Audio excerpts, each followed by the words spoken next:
Într-o noapte fără lună, Alex a descoperit o casă abandonată în mijlocul pădurii. Se spune că în pădurea de la marginea orașului apare o casă bântuită doar celor curajoși sau celor care nu ar trebui să fie acolo. A intrat, dar pădurea nu l-a lăsat să plece.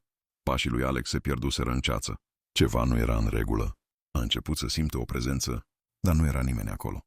Și atunci a văzut-o, un umbră uriașă, o siluetă fără față care se mișca lent spre el. Ochii ei goi îl înghițeau. Când a vrut să fugă, totul s-a prăbușit. O casă în flăcări. Dar Alex nu se putea mișca. Ceva îl ținea în loc. Dar nu era focul ce-l oprea. Erau pereții.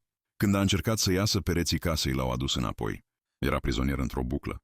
Și atunci, chiar când credea că totul se termină, Alex a simțit o prezență în spatele lui. Și înainte de a apuca să se întoarcă, a auzit o voce șoptind: "Nu mai poți pleca. Dacă ai văzut asta, te-a găsit și pe tine." Ai auzit vreodată o bătaie ușoară la ușă, în mijlocul nopții?